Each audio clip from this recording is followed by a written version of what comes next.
Hey everyone! So for February, since it was a leap year, I decided to challenge myself and try to read 29 books in 29 days. So I just kind of did it like vlog style, so the next clips are like me talking about all the books. And then I guess at the end, we will tally everything up and go through some favorites and then kind of talk about my thoughts about everything. It's already the second, so I'm already a book behind. I do have some like manga and stuff. We're going on a trip to see my husband's family, and he's gonna pick some books for me later. I am picking up Marriage Toxin, Volume 1, as my first book. Yeah, this is where we're gonna start, and I will report back. Alright, so I finished Marriage Toxin, Volume 1. This follows Hikaru Gero, who is a deadly assassin from the Poison Clan. He has sworn that he is never going to settle down until his grandmother tries to force his sister into producing the next heir for the clan, which would mean breaking up with her girlfriend, who she's in love with. So he decides to team up with one of his marks, who is actually a marriage swindler named Mei Kinosaki, and they pair up to train him how to be dating material, basically. And it pisses a lot of people off because he was supposed to kill her. He doesn't. So a lot of people get really pissed off. So they team up to try and get him into the dating world, and they settle on... Hang on. Hi. Oh, I have a boy. Look at this boy. Oh my gosh. Look at this sweet baby. Yeah, so they team up to turn him into dating material. Their first task is to find what makes him charming. And what they settle on is that he's really good at saving people, even though he's an assassin. So the first mission is to save this woman who is an art thief. So they go to save this art thief and try to get him a date as the ultimate payment for this act. It was really goofy. I will definitely be continuing with it. It's like a spin on the trope of like a deadly warrior or assassin or whatever who gets like really flustered around women and puts it in like a modern tale.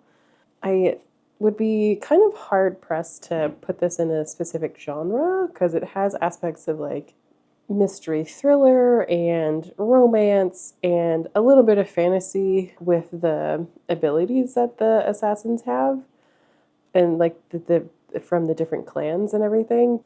It was a good time. I picked up Flower Heart by Catherine Bakewell. That is going to be book 2 in the 29 books in 29 days challenge. So I wanted to check in. I finished the second book in my 29 books in 29 days challenge. This is Flower Heart by Catherine Bakewell. It follows Claire's journey learning to control her magic. When she accidentally curses her father, she turns to her former friend Xavier. Well, it's spelled with an X, so Xavier. But his mother calls him Mijo later in the book, so I think it's Javier. I could be extremely wrong, but I'm going to say Javier. So she turns to him for help, but he has secrets of his own that kind of come to light as they work together. This feels like a Ghibli movie where it's like a cozy cottagecore kind of feeling, but there's definitely some darker undertones. There are themes of mental health, particularly anxiety and depression. What I really enjoyed is seeing them throw off expectations that society or like other people have forced upon the characters. It was really nice to see that. Claire's magic kind of manifests itself as that like little voice in the back of your head that tells you like you're not good enough or worthy or that you're like too weak or, all these negative things kind of in the back of your head that I think everyone kind of has to some degree. I didn't think this, but I could totally see how having that would make her seem really negative. If that's how your like self-doubt or anxiety or whatever presents itself, it's probably really nice to see that on page. There's also a lot of like just casual LGBT representation throughout the book. Like Clara is presented as bi, and then there are a couple openly transgender characters on page, and then there's several gay couples that are kind of side characters. It's a YA book. I do feel like it leans a little on the younger end of that spectrum. The next couple things I'm going to mention about it are probably because it does lean a little bit more towards that younger end. I kind of wish the author had left Clara and Javier's relationship at the end of the book a little more ambiguous, or that she had taken time to flesh it out a little bit more.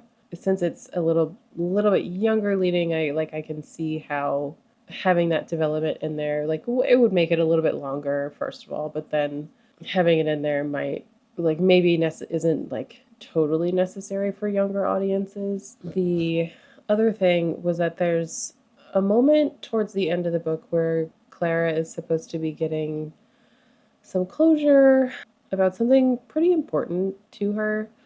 It felt a little bit rushed or like anticlimactic. Like, it didn't feel like as fully fleshed out as it needed to be to get the full effect of that. Those were kind of my two main issues. I do think if the relationship had been a little bit more fleshed out, we would have gotten a little bit more of the chemistry. I don't think there was no chemistry. I just think it wasn't the main point of the story. It wasn't the main conflict of the story, but I do think it would have been nice to kind of have that a little bit fleshed out if it was going to be as big of a part of the story as it was. The author listed trigger warnings for absent parent, anxiety and depression, body horror, emesis, which is vomiting, fantasy substance abuse, medical issues, and non-consensual enchantment. Sometimes there's like a dedicated trigger warnings page or content warning. This is up in the front where like the copyright information is. And then I also wanted to show, so there's this dedication which has this cute little like mortar and pestle and potion and like flower and potion-y type stuff. And then I wanted to show the interior formatting for the chapter headings. I just thought it was really pretty, and like the art, like the cover itself is also really pretty. Overall, I enjoyed the book, but I don't know that it's going to be like a new favorite. Oh, and then the back is really cool too. So the art definitely gives it some of that cottagecore Studio Ghibli type feel as well. Yeah, I don't know that I have too many other thoughts about it. I did go on, sometimes when I can't pinpoint exactly what didn't work for me in a book, I'll go look at reviews online. So I did go on online and look at some reviews. I found a couple where I was like, yeah, that's a point that was bothering me. Yeah, so I think that's pretty much all I had to say about that book. Book number 3 is going to be A Bright Heart by Kate Chinley. I haven't started that one yet, but I'm going to go do that now. Hey everyone, I'm joined by my husband Damien. Hello. We are going out to visit his family in New Mexico, so he is going to help me pick my TBR for that trip. 10 days, including all the driving days, so I guess I get to pick 10 books for you. Yeah. I have a couple stacks here, so he's going to pick some and then I'll show them as we go along. Maybe I should like pan through. Yeah. Yeah. Okay. Here. There's this stack. So these are a mix of books that he has given me, some manga, and some other books that I have picked out. It's a good thing that many of these are ones I've given you, so I kind of know. So you have an idea. Yes. First 15 Lives of Harry August. Would you like to tell him what it's about, if you remember? It has been a while. So Harry August is a guy. He lives a normal life. He lives, gets old, passes away, and then he suddenly is back alive again and remembers everything. And this follows the first 15 of his lives and various deadly adventures that will come his way. All right. That sounds good. Yeah.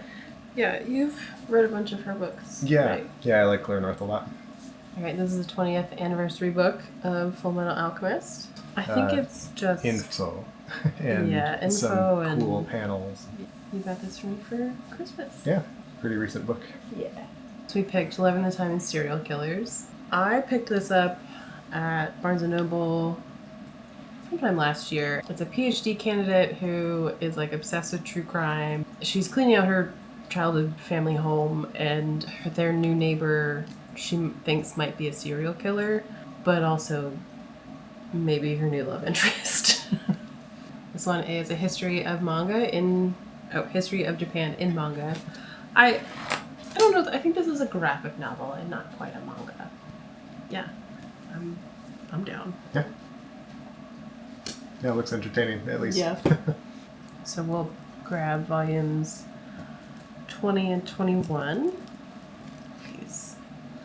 This is about a high school volleyball team. The team used to be really good years ago and has kind of declined. And there's a bunch of new kids who are trying to build it back up again. The story of all their games and all their other stuff, and it's very entertaining. It's very goofy. This is the January Fairy Loot adult pick.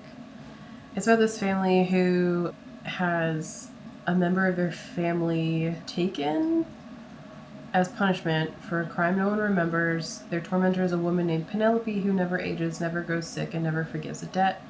10 years ago, Violet Everly's mother left to break the curse and never returned, and now Violet must find her mother or she will be taken in her place. She goes to a magical underworld full of scholars, gods, monsters, and then she teams up with Penelope's assistant. It sounds like a fun time. Also, the cover is really pretty. This one is Steel Crow Saga. I think I actually got this for you. You did. In the blurb, I guess it's a review attached to the blurb. It says Pokemon and Avatar: The Last Airbender, which, I mean, Avatar: The Last Airbender is one of my favorite shows, so, like, I was sold.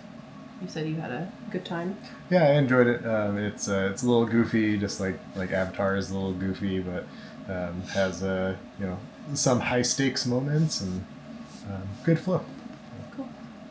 This is the works of Hayao Miyazaki. I think it's just a breakdown of him and Studio Ghibli and analysis of his works and his legacy and stuff like that. It's pretty short. It might be really dense though.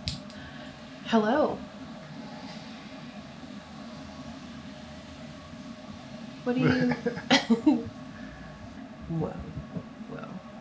I don't know if you can see the tail over here, but there's a tail. So these are volumes 2 and 3 of Witch Hat Atelier. It's about a little girl named Coco who... Oh god. I hate having to do this, like, on the spot.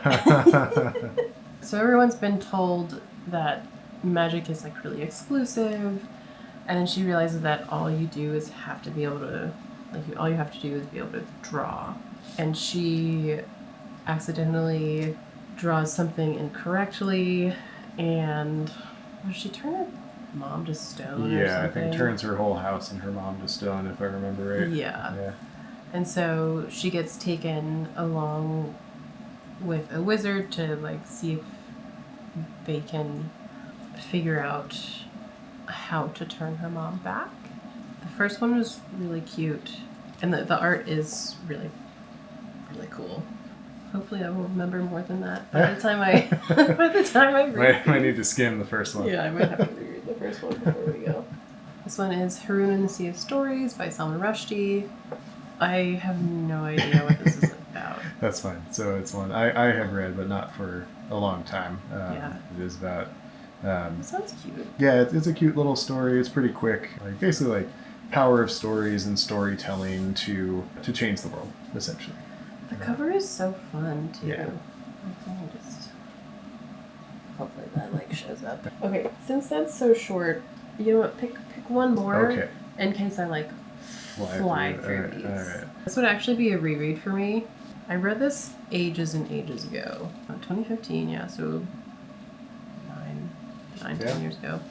Every 10 years, one young woman is handed over to the dragon to keep the dark forces at bay, and she doesn't think that she's gonna get chosen. The most beautiful girl in town kind of deal. Stop chewing that. Don't put that in your mouth.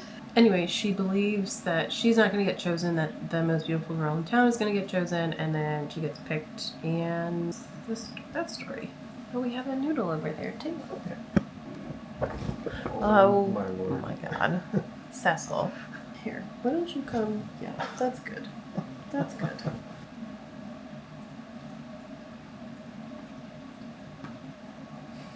Alright, so this is the stack of books that I will be taking on our trip to New Mexico. Yeah.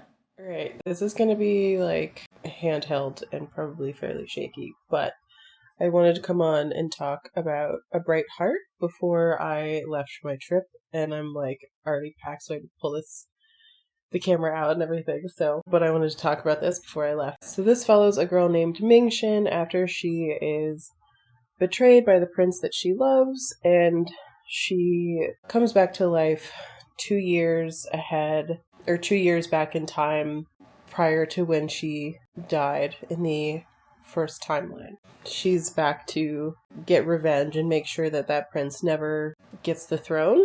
And this is a fairly common plot line or plot device, whatever you want to call it. I see it a lot in web comics and C-dramas and that sort of thing. I think this is probably the first time that I've read it in a book form, and this was wonderful. I had a great time. It starts off with her getting little petty revenges for things that she remembers, but in every one of these plots, new events happen that didn't happen in the original plot line or in the original timeline, or there's new characters introduced, or different relationships with characters that were in the original timeline. Sometimes it's all of the above, and this one was that. And the author did a really good job of the pacing was really good, the plot line made sense, all of the twists and turns, all of the way that the characters acted and everything. The romance was really cute. So there are a couple things. It took me 3-4 days to read the first 80 pages. That was entirely because I was super busy at work this week, so I didn't have time to read at lunch or anything. And then when I got home, I was so tired that I would read 3 pages and fall asleep. So I think the first bit felt slow to me entirely because of that, and not because of anything the author did, because I definitely sat down last night and read this all in one go. I did have to read 20 pages this morning because I couldn't finish it, but yeah. Would you like to say hello to the people? Oops. Yeah. Do you like it too? Yeah? You think so? That was my only issue at all, which is not really an issue because it was a me problem from the start. The only other thing was that I realized with where the plot was going, it would do better as a duology than just a standalone. I have to look that up because I hope it is. I think it would be fantastic as a duology because the author did a really good job of taking all those little petty revenges, more the thwarting of the small events that lead up into bigger things. She starts off with that, but then does a really good job of expanding the conflict in this story. I had a really good time. I could totally picture this as a historical C-drama. I could just see it being fantastic as a show. I do think there were a lot of things left open and questions unanswered that makes me really hope that this is a duology and not just a standalone. I think it would be fine as a standalone, but I think there's enough that is unanswered to leave you unsatisfied. Yeah? What do you need a mouse? You have some in your mouth. We have a treat mouse that I don't know if you can, there we go. So it's full of food. Hi, do you want that? Yeah. This might be like a really surprise favorite of the lot. We'll see how I feel after I read the rest, which since it's, what is today? Is today the 10th? Today is the 10th. I've read 3 books. This is real Delulu. We are about to leave and go for a 20-hour car ride. I did bring stupid amount of books. Real Delulu. I do think like 7 to 10 of them are manga, so that might not be the Delulu part. But yeah, we'll see. Highly recommend this. Also, the cover is beautiful, and that's the back. So yeah, sorry for the terrible camera work, but this is what happens when you do things last minute. I don't know what the next one is going to be. My husband picked out some books for me, and then I just added some more. So maybe we'll start with one of his, but we'll see. Also, I forgot to say that this is like 330 pages, so it's fairly short. Anyone who prefers shorter books over longer books, check this out. Especially if you like Chinese. What did she say? So the author is Chinese, inspired by classic Chinese tropes. Ooh, okay. New fantasy series inspired by classic Chinese tropes. Okay, so hopefully that means that there's a second one coming. Maybe that just answered my own question. I'll double check. Ugh, that means it's probably not coming out until this year or next year. Aw, man. Alright, well, this can definitely just hang out on my shelf then. Feanor came, indeed. For him alone Manwë had commanded to come. But Finwë came not, nor any others of the Noldor of Formenos. For said Finwë, while the ban lasts on Feanor, my son, that he may not go to Tirion, I hold myself unking.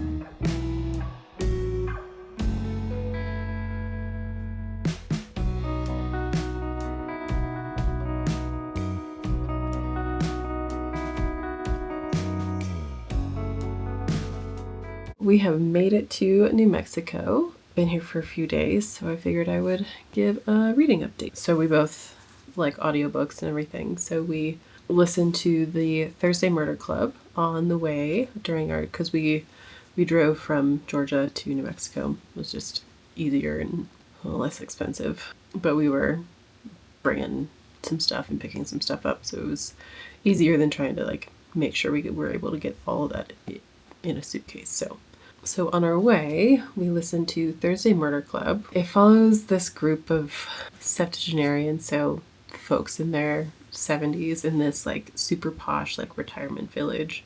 And normally they just look at cold cases, but this time the actual murder shows up on their front doorstep. So they help solve this murder and get up to a bunch of hijinks, and it was a really fun time. The characters are hilarious. Like there's such a broad range of characters. Like there's a psychiatrist, and there's like just like this little old lady, and then there's this other woman who was some sort of like operative. Very funny, different cast of characters. There were a couple funny moments where these, like elderly folks just completely bamboozle a police detective into like sharing information with them. They con him so discreetly that he couldn't even be like, oh, you're trying to bribe a police officer. Like they like kept distracting him and gave him like super hot tea and everything. It was a really funny scene. And there's another scene where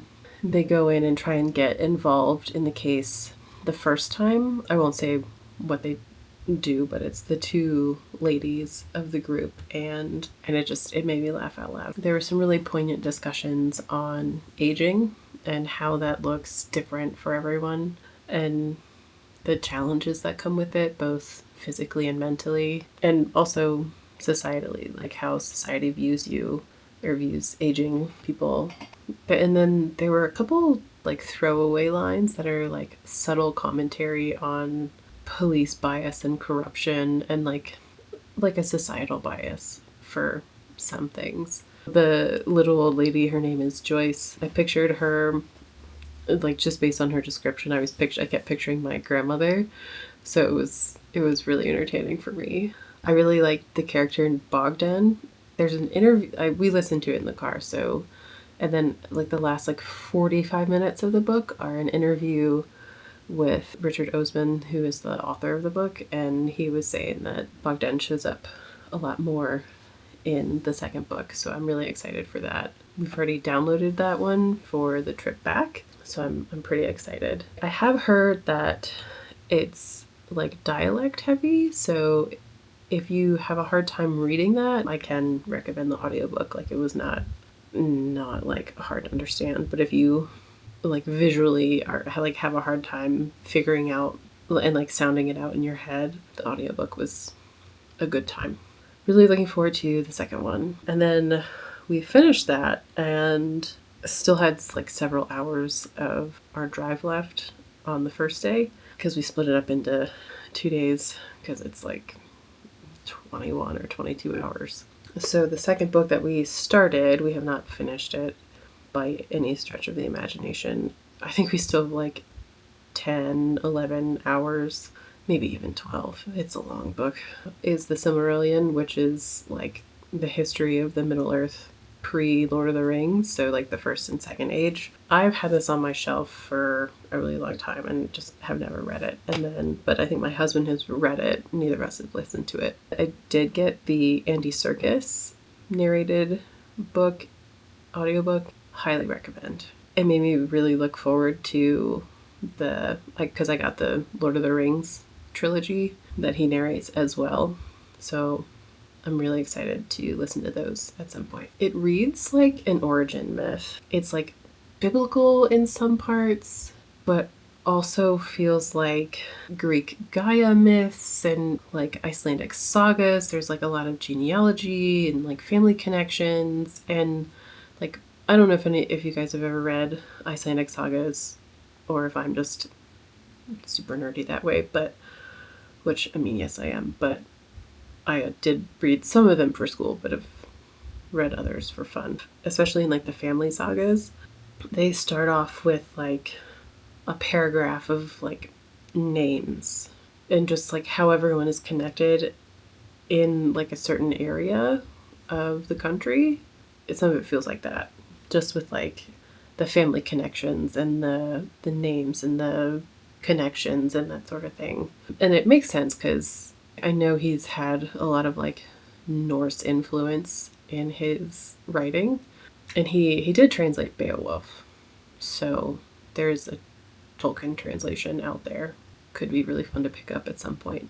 So it's like part origin myth and part history. We are still in the first age, so like still very much in like the beginning stages of the world and like the very far back history.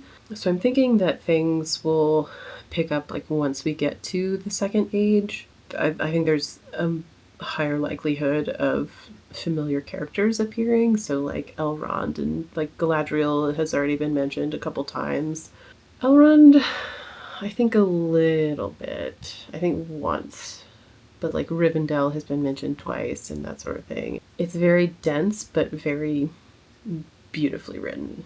And again, highly recommend the audiobook. The third book that I have read is one of Damien's picks, First 15 Lives of Harry August by Claire North. This is a really interesting take on the time travel, like multiple lives kind of plotline, because Harry lives his same life over and over, and it took me a little bit to realize that's what was happening. So like he doesn't die and then, you know, go to a second life like through time. He like goes back to the beginning of his life. One of the really cool things that I liked about this was that they're called Ouroboreans or Kalachakras, and how they send information back in time is that a young Kalachakra will find an old one, like right before they die, and say, like, here's some information, and then they'll take that back to, he was born, I think, in like the early 1900s, so like 1909 maybe. Like, he fought in World War One, no, maybe two. He fought in World War Two. The main premise is that as he's dying during one of his lives, one of these younger, like physically younger, Kalachakras comes to his hospital room and says the world is ending faster and faster, and we don't know why. And slowly you realize that it's because of like a person doing things differently and picking up the, like, it basically like industrialization timeline. So like sending diagrams of technology to scientists and inventors and that sort of thing, 10 years ahead, 10, 20 years ahead of when they were supposed to be, or like when they were originally discovered. So it's an interesting take on that kind of plot line. And, like, you get to see there's a lot of history, there's a little bit of religion discussed, not a ton, but it was like kind of middle of the road for me. It was slow to start, and it does build as it goes. And like once you get into like the main meat of that was a terrible alliteration. Oh my god. The main conflict of the story, like as you get closer and closer to that, it builds. But then a lot of what happens is like it'll kind of like flip-flop between timelines, and because of that it felt like the momentum kept getting interrupted. So like you would like start getting into like the main conflict, and then you'd have some backstory for a chapter, and then it would pick up again, and then it just kept getting interrupted. And so it was like kind of like a little like whiplashy. And then there were some parts where it was repetitive because he like go through history, and the end was mostly satisfying, but it wrapped up like really quickly. It was like he died and then like left a note to like what was going to happen, and that was it. So it was like what needed to happen and what I wanted to happen happened. Also, it was just like very abrupt. The writing was really good. The concept was really good, but the pacing was terrible. I don't know that you really get to know him as a character all that well. I don't know. It was unsatisfying. It was kind of unsatisfying in some ways, and just the pacing just dragged for me. So that was kind of unfortunate that was the first one of the Damien picks that I read, but the next two picks, because I was like, okay, I have these that I brought, so like you can pick the order that I read them in. So I read Witch Hat Atelier volumes 2 and 3. And for those of you who don't know, this is set in a world where people don't know how magic works, and witches are like really secretive. The main character, Coco, who is this little girl, Coco discovers how magic works when a witch comes to her village one day, and she is whisked off to train as a witch following an accident where she was put in charge of like watching, like making sure no one spied, and she peeked as a little kid is gonna do, and she tried to replicate what she saw, and there was an accident, so she gets taken off to train as a witch with the one who came to her village. And he runs an atelier, hence the name of the series, and he already has 3 other students, so she joins them and starts learning with them. And this follows like more adventures and trials as she learns more about the world that she's entered. There's new characters that turn into friends, and some that are maybe not so friendly. Like there's morality knights that are technically witches, but they operate in a very black and white sense of the like right and wrong, like no discussions, no rationalization of anything, just black and white. This is how things are. This is how things need to be to keep our world safe. The people who don't necessarily operate in black and white can be at odds. You learn more about the overarching conflict and get to see how that has affected not just Coco, but also Master Kiefer, who is this guy, and how it's affected the witch society of today, like why they can't cover their face or anything. So it was cool. And Coco is still adorable. The art is still incredibly beautiful. The world feels like a Ghibli movie where it's like slightly weird. There's incredible landscapes. There's like comforting moments. So like there's this scene where they're like baking, like cooking things and learning how to use magic in like everyday life, and so there's like these really sweet moments, but then you can tell that there's a darkness like lurking just under the surface of this world. I'm really interested to see how that continues. Coco is just super sweet. Some of the relationships between the girls that are learning how to be witches are like, one is like really aloof and she pushes herself too hard, and one is like, I don't want to take tests and I don't like it, so I'm just not gonna do it. But she like still wants to learn. And then another is just like really goofy, and like once Coco like helps her out one time, she's just like, oh my god, you're the sweetest, and so like takes her under her wing. So it's really charming that way. And I'm kind of sad these are the only 2 volumes that I have, but that means I get to go get them.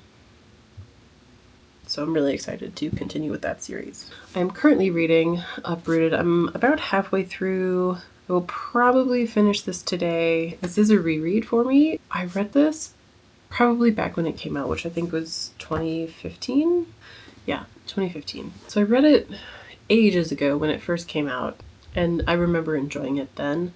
I did forget that there was that attempted sexual assault scene. This follows Agnieszka, and she lives in a village where every 10 years this wizard named the Dragon comes and takes a girl from one of the villages in the surrounding area, and they have to go live with them for 10 years. But then after their 10 years are up, they get like dowry money and everything, and like go live in the city, like go live in the capital. And she doesn't think she's gonna get picked. She thinks it's gonna be like the beautiful girl that's her best friend. And so she's really surprised when she gets picked, and she gets dragged to this tower, and one day the prince visits and he attempts to sleep with her, and so she whacks him over the head with a tray. The wizard is like, all right, I can put a spell on him to make him think that this happened and that it was a bad time. I don't necessarily know that it makes sense, because he couldn't be like, yeah, he has to remember something. Otherwise he's gonna be like, what did you do to me? I didn't love it. It made sense within the context of this story. So far, that's the only thing that has been like unpleasant, but I do think that there are moments where it addresses some of the darker sides of like fairy tales and folk tales and that sort of thing. So I do appreciate that it like doesn't shy away from addressing the darker side of some of those stories. And I do really like that it's the reimagining of a fairy tale or a folk tale. And there's like definitely a spooky wood, maybe not spooky, the sentient is more like it. So I think just over halfway to go. I have a couple more things to do for work today. Once I do those things, I will probably finish reading. It is my husband's birthday, so I'm not sure I'm going to get much time in later. We do both have to work for most of the rest of the day and like into the evening. We did get a walk-in.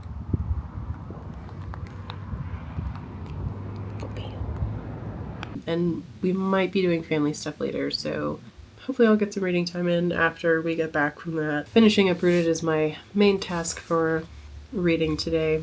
I don't know that I will. I don't know if I'll get any more done today beyond this. Hopefully I'll be able to get to most of my stack because I brought the books that Damien picked out, and then I brought like 10 more, like just completely Delulu. I might be totally Delulu thinking that I will get this done. We do have a ride home, which will probably be filled with the Silmarillion and I think it's The Man Who Died Twice is the next book in the Thursday Murder Club series, so we'll see.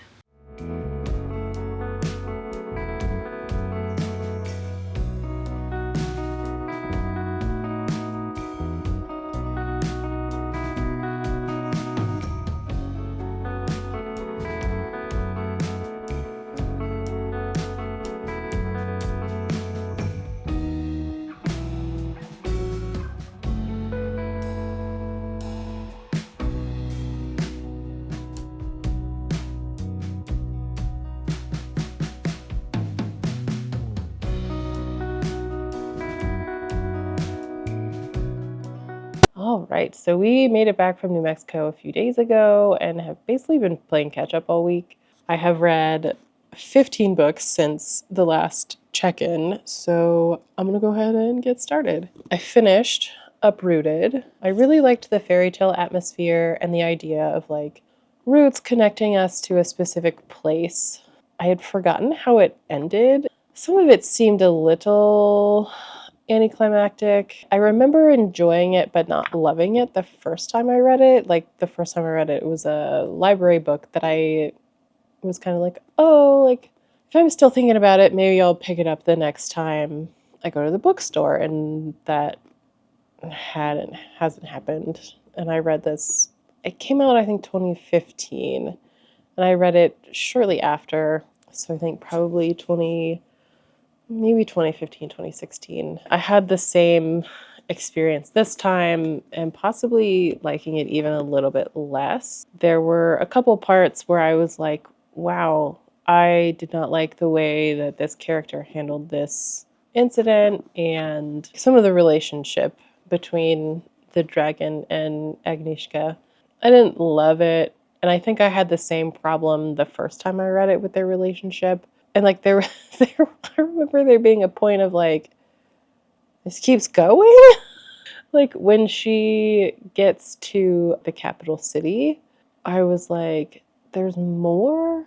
I guess like once you see the events that are taking place and all that, like you're like, oh, okay, this makes sense in terms of the plot line. So you're like, oh, okay. Because you haven't resolved the main issue at that point. So it does make sense, but it's still just kind of like there was that point and I was like, oh, I forgot about that. I liked the atmosphere. I liked Agnieszka, the main character. I liked her friendship with Kazuya, and I liked the spooky forest atmosphere, but there was just enough to make me be like, this is still pretty middle of the road for me, perhaps even less enjoyable the second time around, remembering things that I had forgotten. My husband felt the same way, so unfortunately this is going to end up being, I think, an unhaul eventually. That's kind of unfortunate. The next book that I read was a KU book called Blood Feud, and it follows a princess named Sophia who gets sacrificed to the dragon that's been terrorizing her kingdom, and she's sacrificed by her father and her brother as a bride in an attempt to get it to stop. She quickly realizes that he's a dragon shifter, and she discovers that her grandfather, who slayed the last dragon, really usurped the throne from his family. Info and like realizations and feelings ensue. It scratched an itch, like it was a romance, fantasy romance, like KU kind of smut type book.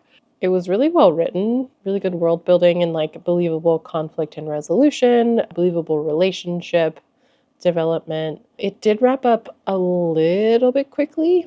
Jessica, bye-bye. What a good noodle loaf. We have a noodle loaf. Yeah. Who knows how long that'll last, but he has been so snuggly since we've been home. It's been great. Through this story, we're told that, like, none of the other palace children wanted to play with her, and, like, none of the other courtiers like her.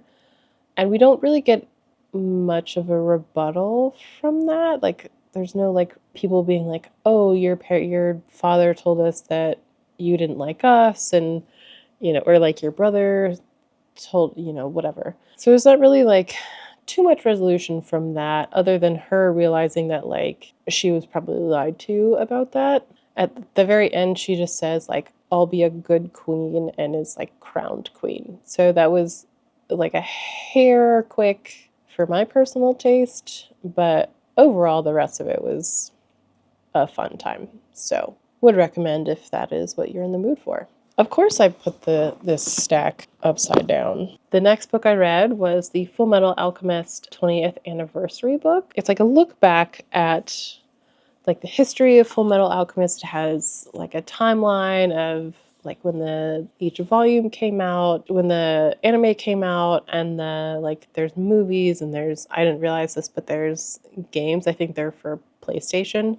It was just a fun, like, revisit to the world. And I think I knew this, but I didn't totally pay attention to it. I guess there's companion novels, and there were interviews with the author and of the manga, but then there were, like, little panels with interviews with the author of the novels, because it's like little like reflections from the novelist, because it's a different author. Like, Hiromu Arakawa didn't write the novels. She did, like, the main story. Like, they're adapted from the story. This is actually a really fitting one. I guess the novelist had, like, they were meeting up, and the novelist had said something about, like, oh, I want to write something about Maze Hughes, and if you know, still mad.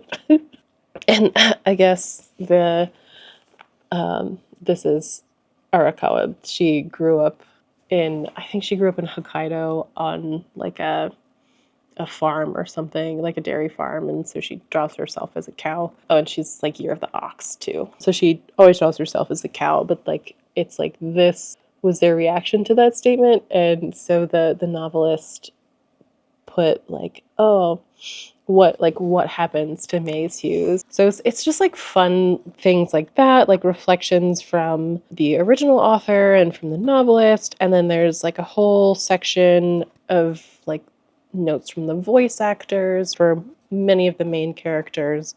And then there's a few, like, really short, like, panel sections. Like, this one it's from when Ed is, like, helping people in Central using alchemy to, like, lure Scar out. And so it's just, like, the behind the scenes that, like, we don't see in the main comic. It was just a really fun, like, revisit to the world, because I, like, found out about, like, the novels and the games, and I got an email about Kinokuniya having a 20% off sale for members. I ended up picking up one of the novels and the complete 4-panel comics book, which are, like, all of these little, like, short, like, little vignettes. That was a very enjoyable time. The next one I read was Love in the Time of Serial Killers. This follows Phoebe Walsh. Sorry, I'm trying to get this stupid sticker off. She's a PhD candidate, and she's working on her dissertation, but her father passed away really unexpectedly in January, and so she decides to take the summer and go through his house to sell. Her brother is there to help her. She thinks her father's neighbor is really suspicious. She gets in at, like, 2:00 in the morning, and he's, like, just out in the world barefoot. She has this giant desk, like, strapped to her little car, and he's like, oh, do you need help? And she's like, back off or I'm gonna mace you. And he's like, okay. And so she just thinks he's really suspicious. There are a lot of important discussions about, like, tough parental relationships, and then, like, sibling relationships. I think there's a 7-year age difference between her and her younger brother, discussions about grief. There's like minor hoarding, not bad, but just like her father kept like random magazines that he would hold on to and things like that. Her parents divorced when she was probably in middle school, so like 12, 13. Her brother decided to stay with her dad, and she decided to move in with her mom. So they, and they would spend like weekends together and that sort of thing. They had a vastly different experience with each parent. There's a lot of discussions about that. I thought the academia side was really interesting. And then the author does a really good job of discussing true crime as a genre, because like that's what her dissertation is on.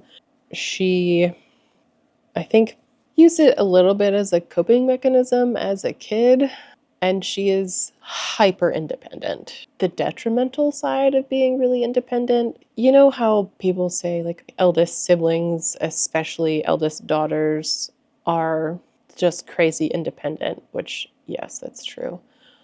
But this is like wildly independent to the point that she doesn't really have a ton of friends. She keeps everyone like not even arm's length, like a football stadium length, communicates at like a very, very basic level, like not a personal level with most people.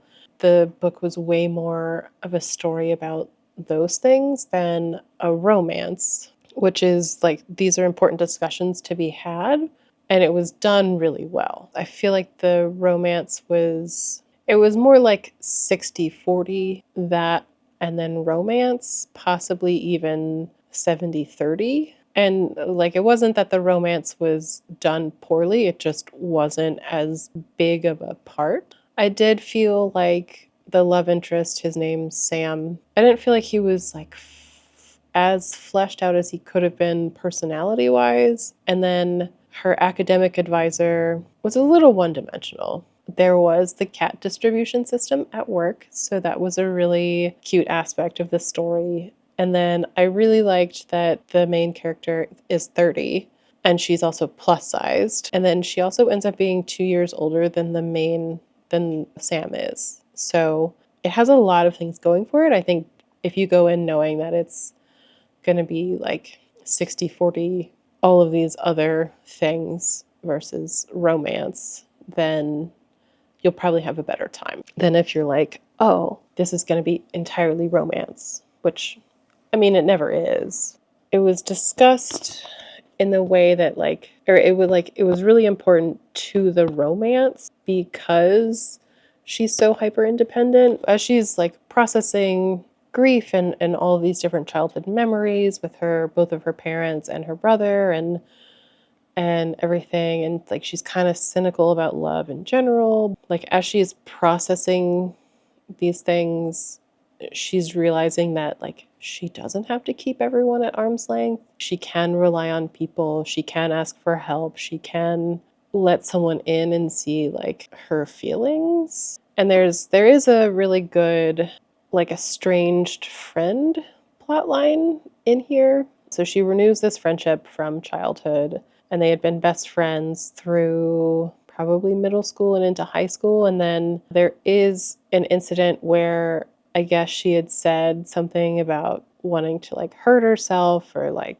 I think it was swallow a bottle of pills. And her friend took that really seriously and she got really mad. So like content warning for that. There is that kind of discussion. It is explained that she said it more in the sense of like a cry for help and attention, but it caused their falling out.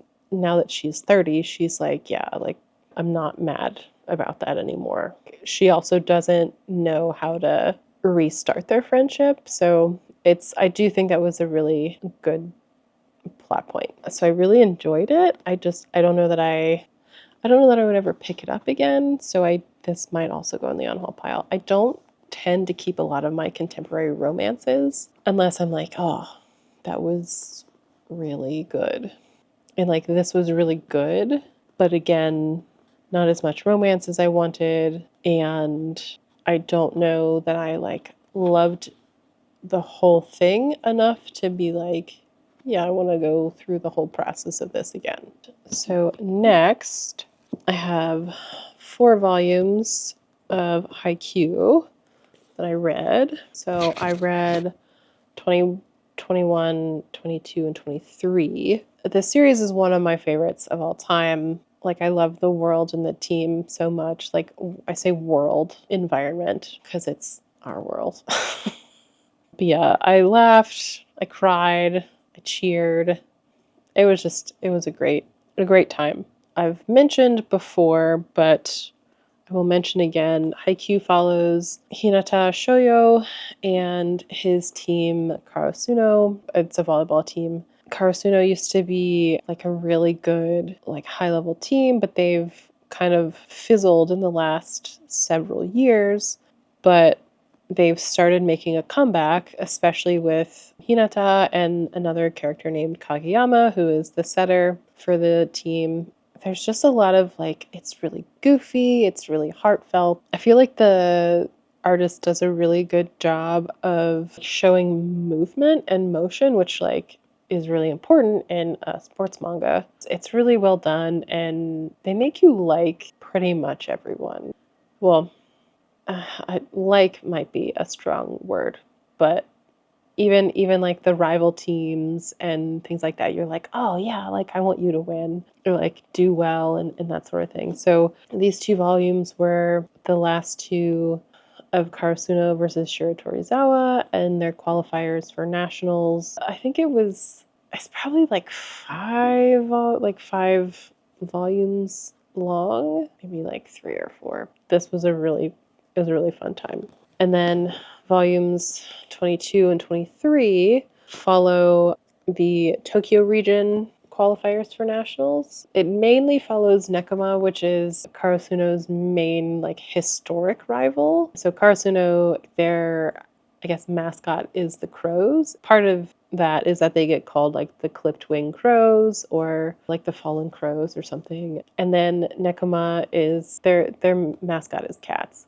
And so there's this like, they call it like a dumpster fire or dumpster bin rivalry where like the cats and the crows are fighting over scraps or, what metaphorically. And then the coaches were pretty big rivals. So mainly follows Nekoma in their journey to get to nationals, but it also follows a couple other teams that we're kind of familiar with from previous volumes. I do have to say that after volume 23, this is like a pretty good stopping point. Like if you want to like pause, I somehow managed to take a break in the middle of Karasuno and Shiratorizawa. I would say if you're going to if you want to pause or like get through that, go to volume 21. But if you want to finish that kind of overall arc, go to 23. I tried to pick up volume 24 when we went to Kinokuniya on Monday, and of course they didn't have it. They volume 25. I looked at Barnes & Noble and it's like out everywhere. I'm like, do you keep this in stock ever? I want to order it. I mean, I probably could. It'd probably be fine. Enjoyable to catch up to that. The next 3 volumes that I read, or 3 volumes, are Toilet Bound Hanako-kun, volumes 5, 6, and 7. This follows a girl named Nene, and she's a middle schooler. There are all these like school mysteries, and one of them is Hanako-kun, who is like attached to like a haunted girl's bathroom. Somehow she like enters into a bargain with him where she's basically like his assistant, and they go around working to subdue the various school mysteries when they cause trouble. The way they do this is like they have to find the mystery's like object and like reset it and then re-release. I don't, that's not the right word, but like recirculate different rumors surrounding that mystery into just the general student population, because like that's how the mysteries are like getting their power or like starting to go off the rails and that sort of thing. There's a time swap issue, and then Nene is kidnapped at one point, and then she gets pulled into a mirror world. It's pretty cute. I think there's 16 or 18 volumes out so far, and I have a fun time when I read them. I don't know that I'm like totally inspired. I don't know, like I want to know what happens, but I don't necessarily know that I'm totally inspired to like continue buying them. I'll have to see. I generally prefer to read my manga in physical format, but I'll have to see if I can get it as an ebook from the library or something like that. Or maybe just look up spoilers online and just kind of see where it goes. Let me pause this because the next book is The Cimmerillion. Oh, and then one more thing about Toilet Bound. I think the friendships are really cute. Like just the friendships that Nene has with the other kids in her class, especially ones that know about kind of the supernatural world. They're generally pretty wholesome and sweet. They're all in middle school, so they're kind of at the age where like you start having crushes and like, oh, maybe I'll start to find a boyfriend or things like that. So I thought that was really cute. This might be a long section. The next book that I have to talk about is The Cimmerillion. We finished that on our way home. For those of you who don't know, this is the history, like the origin myth of Middle Earth, which is the world of Lord of the Rings. It is super dense. There are lots of names. There's lots of places. Most people and places have 10 different names, and I don't know that that's an exaggeration. It might be. A lot of it is like this person who is called this later on, and then is called this by this other group of people, and then is called this by, or like in this tongue, and then, like same with like all the different places and stuff. I can't say that I had a great time with this because it was so dense. And it also felt like a Greek tragedy or an Icelandic saga with blood feud after blood feud. I do have to say the audiobook was the way to go. I could see immersive reading being helpful in keeping track or like just kind of getting some of the details to like stick a little better. I do think binging this book was a lot because we listened to several hours on our way out. And then we listened to like tidbits, so like maybe 30 minutes, maybe 30 minutes to an hour throughout the week, if that. Like an hour would be generous. We listened to the rest of it all day the first day on our drive back, and then most of the day, I think we had like 2 or 3 hours left the second day. So this is a really long audiobook. And it's a really dense topic. Binging was a lot, but I feel like if I had tried to do this like in, 20, 30-minute chunks while I was going to and from work, it would have taken me forever, partly because I don't know that I would have like been super proactive about picking it back up and playing it while I was driving. I still feel like I need a scholar to like really break things down and get the full nuance of some things. I think if you already know a lot about the world, it's helpful to kind of have even just like the basics of reading like The Hobbit or The Lord of the Rings, or even just having seen the movies. Like it's helpful to kind of have a little bit going into it.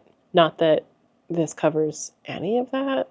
Baron and Luthien was by far my favorite story. It was really interesting to see all of the various inspirations that are present in Tolkien's work, specifically this book, but throughout the whole world. There's Norse myth with the Aesir are really similar to the Vanor, and then like Icelandic sagas, there's a lot of different like naming conventions, genealogies, and like regional politics where you follow families and generations in a specific place for hundreds of years. Well, hundreds of years in Tolkien's world, not necessarily more like decades in Icelandic sagas, because they're not immortal beings like in the Cimmerillion. This definitely follows the tradition of like warrior poets and outcasts. Wergild is mentioned, which I'll talk about that a little bit later. And then Arthurian legends. There's an island shrouded in mist called Avalone. You can definitely see where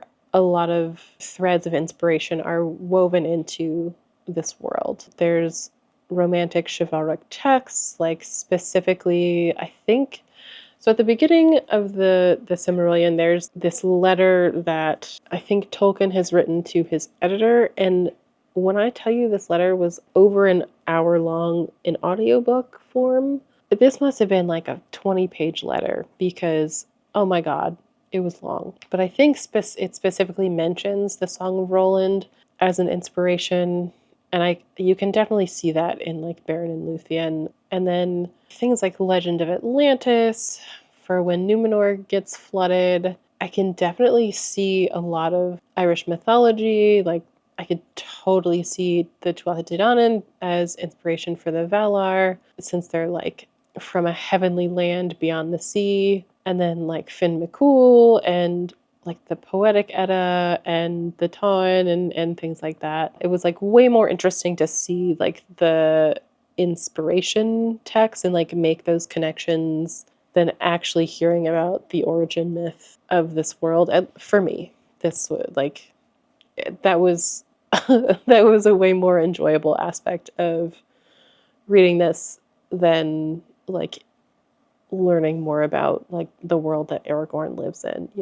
It's like it's millennia later from the time that this world is created to the time that Aragorn is alive. Like there's so much that has happened that it's like almost not even the same. The different relationships between the characters, like I was saying earlier, there's a lot of blood feuds, especially, with men being men. I did realize that the manipulation of Morgoth was probably an allegory for war and how he manipulated like brothers against brothers and pits people against each other. And then that the Silmarils are, yeah?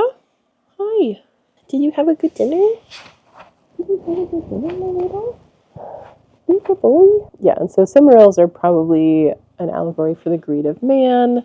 Women were generally treated as separate from war, and they're always described as beautiful and fair. They're not really given a voice in this text. I think this would pass the Bechdel test better than Lord of the Rings would. Like, at least in a few spots. I can't remember which story this was a part of, but there were women who decided to become warriors. They decided to take up arms against an enemy, completely ignoring the men who were like, oh, you should stay here. Like, you should stay inside the walls and stay out of harm's way. And they were like, no, we live here too. So that was nice to see. And then there was a mother who taught her daughter the ways of light. I also really liked that Luthien saved Beren just as often as he saved her. And then Turin Turambar is absolutely the epitome of a warrior poet, outcast, exile from the Icelandic sagas. He really reminded me of Cormac and Gisli from Cormac and Gisli sagas. Less so some of the other warrior poet sagas. Those two especially. And then I don't know if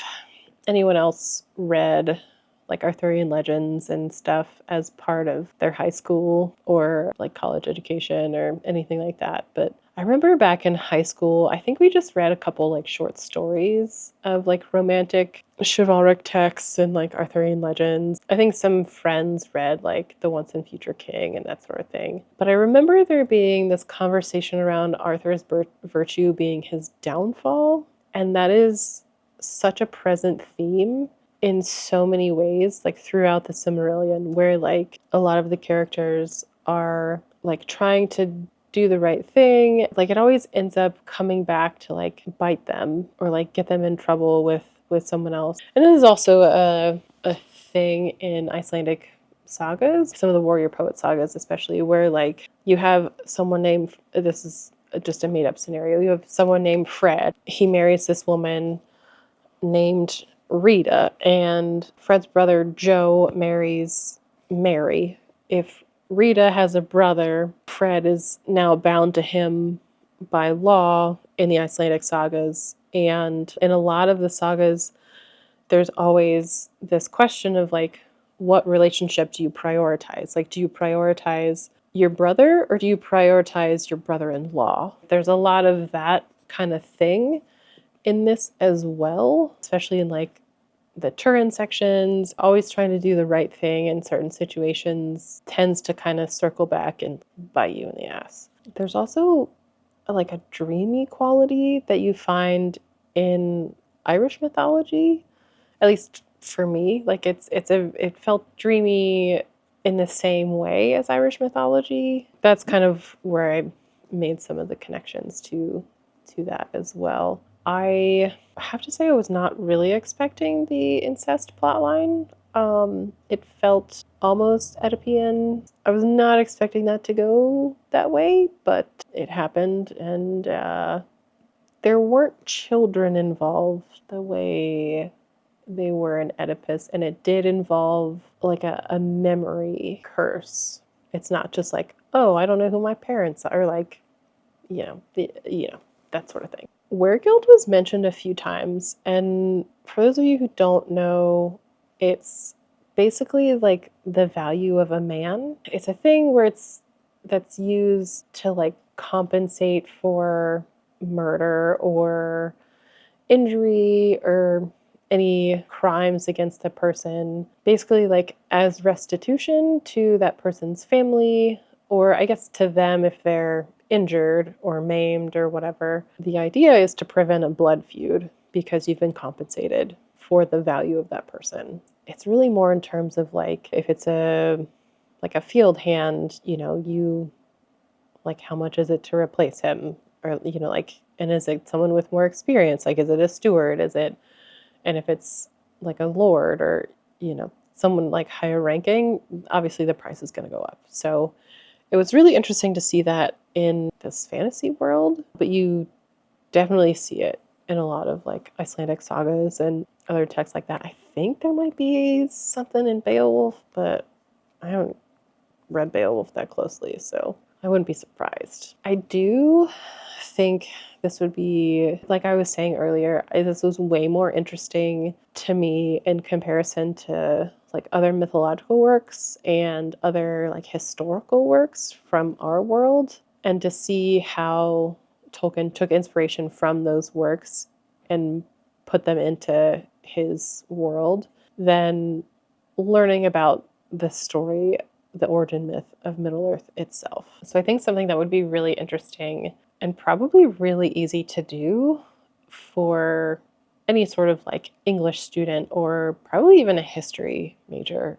I think it would be really interesting to take a section of the Silmarillion and do a comparison to some of the inspiration texts. Beren and Luthien would probably be fairly easy to compare to romantic chivalric texts. The section of like Turin Turambar would probably be really easy to compare to some of the sagas. I think that would be super interesting for someone to look into. This kind of sparked me to go down a rabbit hole when I was kind of writing up some thoughts. And so I was looking into some of the various Irish myths and legends, and one of them is, I think it's from the Tuatha De Danann. There's a one named Nuada, and this is from, I think, from like a romantic something or other.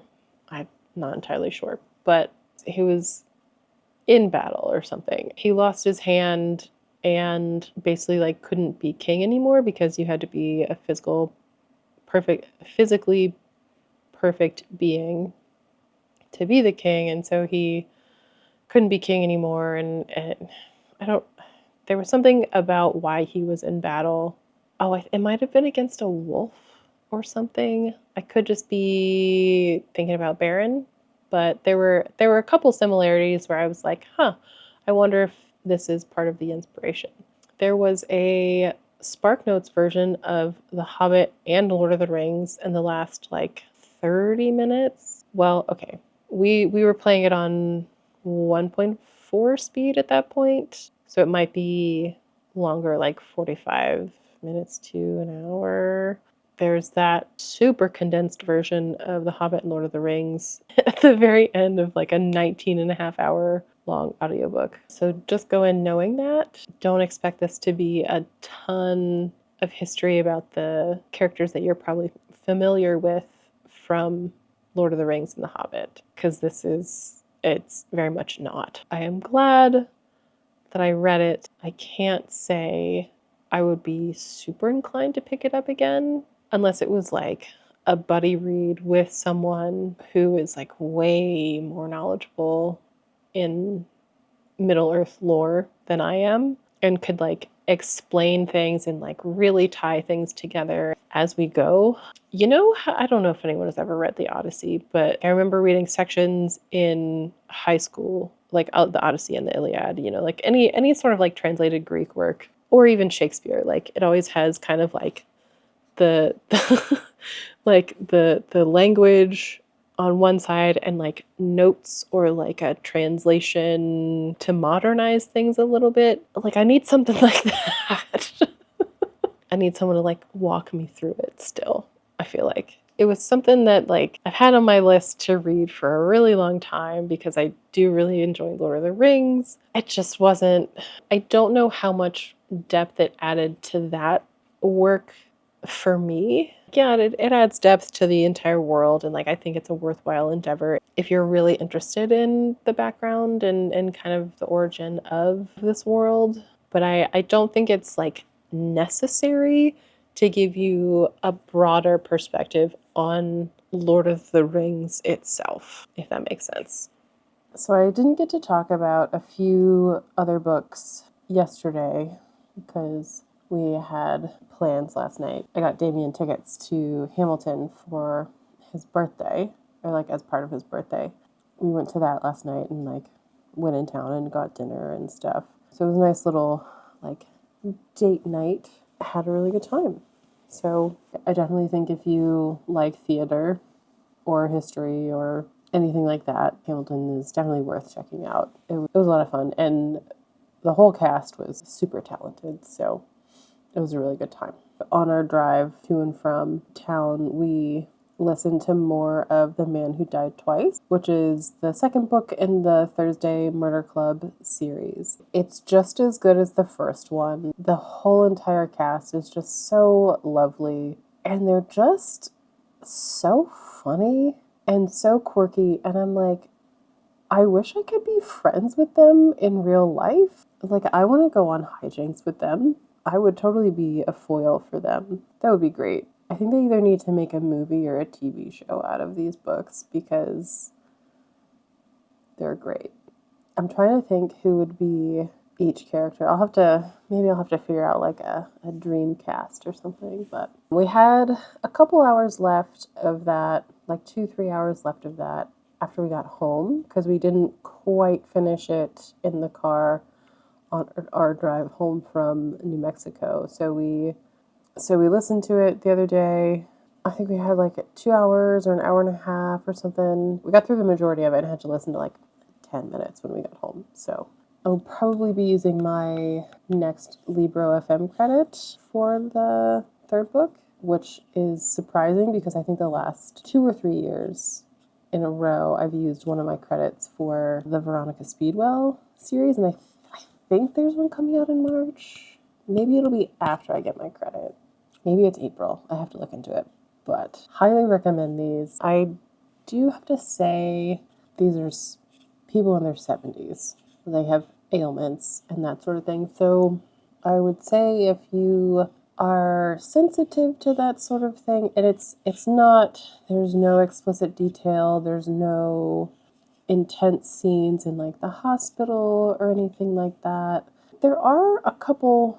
So in the first book, there is a character who has had several strokes, and she is basically like in hospice. She's like pretty much comatose, so there is that. But it's not like in your face. It's done like very quick and to the point. It's not drawn out or anything, and it's not any sort of like traumatic thing. Like it's done in a very kind way. I don't know if that's quite right either, but it's done in like it's done in a very gentle way. I'll say that. There's nothing in this book that is at least about that is like brutal or like really in your face or anything like that. In both books there is a character who has dementia. He's not in a lot of the book, so He's definitely more of a side character. If you're sensitive to that or have gone like experience living with someone with dementia or anything like that, just be aware that it is present there. It's not in your face. It doesn't like flinch away from the reality of it, but it's also like done in like a very tactful, gentle way. I think as long as you go in knowing that, then I think you'll be pretty well on your way to enjoying this book. Poignant is the word that I used earlier, and is still very relevant, or like still very applicable to this book as well. Damien and I are both really enjoying this series, and like if I had a whole flock of septuagenarians to like keep me on my toes, I would be having a blast. Like that's what I would want to do with my time, probably. I said that as not much of like a mystery girl. I used to read Nancy Drews and stuff all the time as a kid, and like would read some other like mystery books and that sort of thing, but I very much moved away from those kinds of genres. Like I do dabble in it still, but not even remotely to the extent that I used to read them in middle and high school and, that sort of thing. So I think if you are like new to the genre or just kind of like dabble here and there like I do, this would be a great way to like either expand your palette, start getting into the genre, or even just kind of like get your little mystery fix. I think it's a great time. Hello. Hi, Cecil. Hi, you're so warm. You're so warm. The next physical book that I have to talk about is The City of Stardust by Georgia Summers. This was the Fairy Loot adult pick for January, and this follows Violet Everly, and her family is cursed. A strange woman named Penelope comes and takes the most talented Everly once a generation. The year before it's her turn to be taken, Violet begins to look into the origins of the curse and break it. This starts from the time Violet is really small. I think she's 10 when she gets left with her uncles, and her mom is also on a quest to find a way to break this curse and also to hide Violet's existence from Penelope. Definitely content warnings for an absent parent. So there's always this underlying hope that her mom will come back and her mom will have said like, oh, I broke the curse, like I know how to defeat Penelope. I think when Violet is 12, Penelope discovers her existence and comes to the house, and her uncle Ambrose makes a bargain with Penelope to give her 10 years to like live and grow and like become more powerful and that sort of thing. So Penelope agrees to do that, says she'll come back in 10 years' time to collect Violet. There's a lot of secrecy around the curse, like her uncles try and keep her in the dark about a lot of things. Her uncle Ambrose is the main caretaker, like he's the one who's at the house all the time and doesn't leave, and he's always looking into different manuscripts and ciphers and all these other documents that might give them more information on where her mother might be, like where they might find information on how to break the curse on their family. Her uncle Gabe is out in the world. He does a lot of like semi-illegal things. One of the other sides of this story is that there's like our world, and then there's a door to another world, or like any other world. If you have a key, you can open a door to anywhere that you've ever been. So our world, this other world called Fidelis, you discover that the thing that Penelope is looking for is the key to the City of Stardust, which is where she is originally from. She's been searching for a way back for hundreds of years. The other aspect of this is Penelope's assistant named Alexander is used to like befriend Violet and gather more information about her to pass on to Penelope, because they're also trying to find her mother first. And so they're trying to like figure out if Violet knows where her mother is or has any indication of like how close she is to breaking the curse and all that. So there's content warning for an absent parent, which I think I already mentioned. And then there's also another content warning for stolen children. I think that's how this opens. Yeah, it starts like the prologue is in Paris a child goes missing. That's the first line. Like that aspect gets a lot more nefarious later. Not graphically or anything, but if you are sensitive to like children getting hurt, just be aware. It's not graphic. It's very short mention, more of like an in passing kind of like this is what these people have to do to get and maintain power.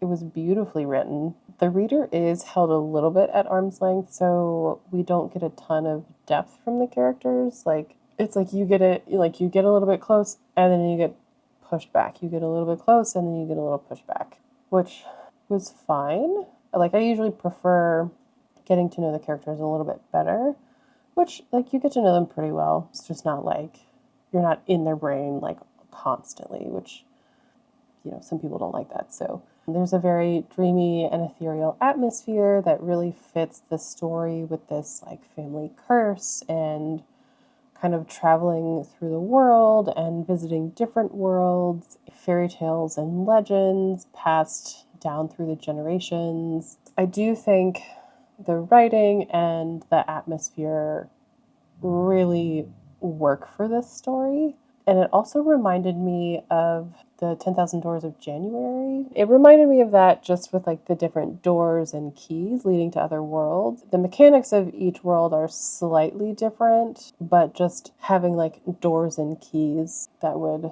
let you in somewhere, like to this other world, and the search for this one specific door or the key to this specific door reminded me of that's why it reminded me of the 10,000 Doors of January. It also reminded me of Daughter of Smoke and Bone, just the first one where it takes place in Prague, because there are several scenes in here in the city of Stardust that take place in Prague. And it also reminds me, this talks a lot about when like the stars walked on the earth like as gods. The way that they were anthropomorphized really reminded me of like, gave me like fallen angel vibes, which is like reminded me of Daughter of Smoke and Bone as well. The writing is also really similar to Daughter of Smoke and Bone, like not as like purple prosy as Daughter of Smoke and Bone, but like very lyrical, just really well done. Like the prose is beautiful. So yeah, I really enjoyed it. I don't really know how to like classify it. If I had to shelve it, I would probably put it with my Daughter of Smoke and Bone book. I don't know if I like loved the ending. Like it the way it wrapped up made total sense and everything. I feel like I wanted to like linger and like have more adventures and kind of just see even more of like how things played out for Violet and everything. So I feel like wanting to linger in a story means you at least enjoyed your time. So, and I definitely did. It was definitely a win. I don't know that it's going to be like an all-time favorite or anything, but it was very well done, in my opinion. So the next book that I have to talk about is I Had That Same Dream Again. This is by Yoru Sumino. It's a manga, and it's probably like double the length of your average manga, so it's a little over 500 pages, where most are in like the 200 range. This follows Nanoka, who is, I want to say she's in 4th grade, and her class has been given an assignment about happiness. Like they have to just they have to decide what happiness means and do a presentation on it. She doesn't have very many friends in her class or like her own age, but she does have friends kind of around town. There's a teenager that she's friends with, and a woman in her 20s or 30s, and an older woman who's, I would probably say like 60 or 70. And then there's also this little cat who follows her around like as she visits each person. She goes around and asks each one of them about what makes them happy. And then as she's talking to them about happiness and everything, she also tells them about various things that are happening in her school. It's a pretty slice of life story with like a slight supernatural element. I don't want to say too much other than just kind of like the basic premise. It's really heartwarming and sweet. The art is really pretty. I would definitely read more from this author again. I think they also wrote I Want to Eat Your Pancreas. I want to say that's by the same author. This is the manga version. This might have originally been a novel. I had a good time. I thought it was really cute. The level of like supernatural stuff I would maybe equate to Orange. And that one is a group of kids who get letters from their future selves. So it gave me similar vibes to Orange. Not in that it's like letters or anything, but just kind of like a similar level of supernatural stuff. So not like, not something that's like totally fantasy. So the next book is Demons of the Shadow Realm, Volume 3. This is by Hiromu Arakawa, who also wrote Fullmetal Alchemist and Silver Spoon. This follows twins named Yuru and Asa who live in a hidden village in the mountains. There's a prophecy surrounding the twins that they are the twins who sunder day and night, is what it says. And one day, their village is raided by assassins, one of whom claims to be the real Asa who escaped with their parents years ago. And then Yuru summons the guardian deities, and they go down the mountain to uncover the truth. This is sort of a reverse isekai, where instead of going from our world to a fantasy world, when he goes down the mountain, he finds modern-day Japan. This has her signature humor and definitely her very distinct art style. I'm still getting a read on the series, but I'm enjoying it so far. This is only the 3rd volume, and I think it came out in December. So there's still a lot of like story development to get through. I can't tell if this is going to be some sort of like leveling up kind of thing. I don't know. I'm having a good time. I do generally really enjoy her works. I've only read the 1st volume of Silver Spoon, but it's definitely way more slice of life than Full Metal or even this. It follows a student who's like a city kid who goes to like a working farm type of high school just because. I think eventually I will want to pick more of that up, but for now it's kind of like on the back burner because there are other series that I'm trying to get through first. So with those 4, I am now up to 23 books, which means I'm feeling less delulu than I was like a week ago. It is the 25th, so I have today and then 4 more days. So I have 4.5 days basically left to read 6 books. I have picked up Howl's Moving Castle. This is a reread for me, but I haven't read it in close to 10 years. It's been a really long time since I've read it. Like, I've only read it a couple times. I just want something cozy and nostalgic, and I'm maybe 30 pages into this so far, and it's great. I love it.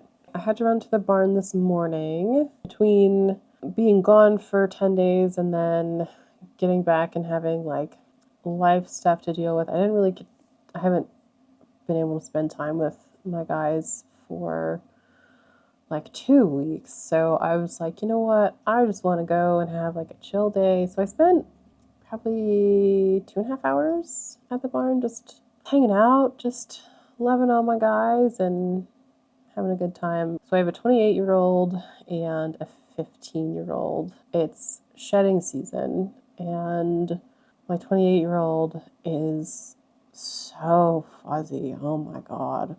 I spent like 20-30 minutes just like brushing him and trying to get some of his fluff off, and the birds are going to be real happy about that, I'm sure. But he was just napping out in the sunshine, and I think I mentioned my 15-year-old hurt his foot. So I was just making sure that was like all clean and gooped up and that sort of thing. So it was just a really chill day, and it's also like, you can't tell because it was just like white space, but it's like beautiful out. It's like sunny and 65 and like a little bit breezy, but like it's just like a perfect spring day, even though it's still February, but this is Georgia. There's probably going to be another cold snap was just such a really nice time. But I'm going to spend the rest of the afternoon reading Howls, and then we're going out to dinner with my parents for Damien's birthday tonight. They're coming over at like 6:30 or something, so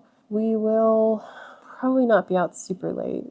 I will definitely have plenty of time tonight to read as well. I do have a stack of 1, 2, 3, 4, 5. I have a stack of 7 books to choose from. Some of the ones that Damien picked out for our trip that I didn't get to. 2 or 3 that I think will be really quick reads. One is a graphic novel, one is more of a novella, just over 200 pages. I think it's like 210 or 215 or something like that. So I'm thinking those will at least be quick. And then there's one that I think is more of a non-fiction about Miyazaki, and then the Steel Crow Saga, which is another fantasy. We do have to take a quick overnight trip down to Florida on the 29th. I will have time, because we're flying, I will have time to read on the plane, probably, since it's like an hour flight. I probably don't have movies, or else I'd have to like fast forward through it to get to the good parts.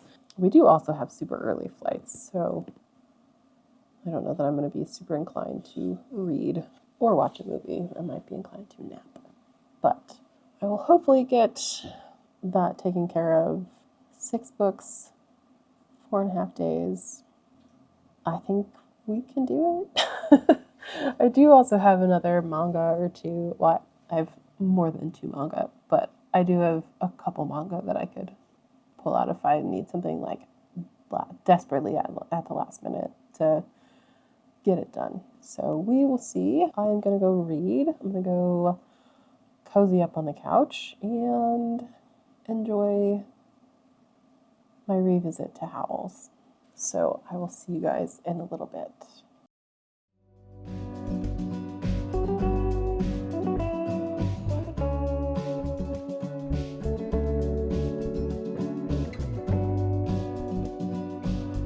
Hey everyone, so this is going to be an update from the couch because you cannot disturb a sleeping cat, at least not in this house. This is going to be the final set of reviews for all of the books that I finished in the month of February for my 29 books in 29 days challenge. So I finished my reread of Howl's Moving Castle. This is perfect. I like it more and more each time I read it. Obviously this inspired the Ghibli movie, and it follows the main plot lines, but not necessarily like all the details. If you've seen the movie, there isn't the war going on in the background of the book the way that there is in the movie. But if you don't know, this follows Sophie Hatter, who is the eldest of 3 sisters, and she runs a hat shop in Market Shipping where Wizard Howl's castle has been seen roaming the hills outside town for the last several weeks. One day she gets cursed by the Witch of the Wastes and is turned into a 90-year-old woman. She doesn't want anyone to see her as a 90-year-old woman, so she leaves town and stumbles onto Howl's castle and gets let inside. And then once she is there, she makes a deal with Calcifer, who is Howl's fire demon, to try and break the spells on both of them.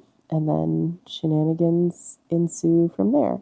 I love the movie. I love the book. It's just fun. It's like very whimsical and very, like if you like kind of more classic feeling fantasy stories, you'll probably like this. Like if you like curse and like puzzle and like logic based magic systems and stories and things like that, then I think you would like this one too. This one definitely has an element of like nostalgia for me, because I think I first picked this up in high school when my best friends gave it to me to read, I think after we had watched the movie together. So I already knew that I liked the story from the movie. Highly recommend. It's just one of my favorite stories of all time. So the next book that I have is volume 1 of A Man and His Cat. And this was absolutely precious. This follows like an older gentleman who lives alone. I think he's a music teacher. It follows him when he goes to adopt a cat that's been sitting in the adoption center for a long time and like thinks he's like unlovable and things like that. You get a little bit of both perspectives, like from him and from the cat.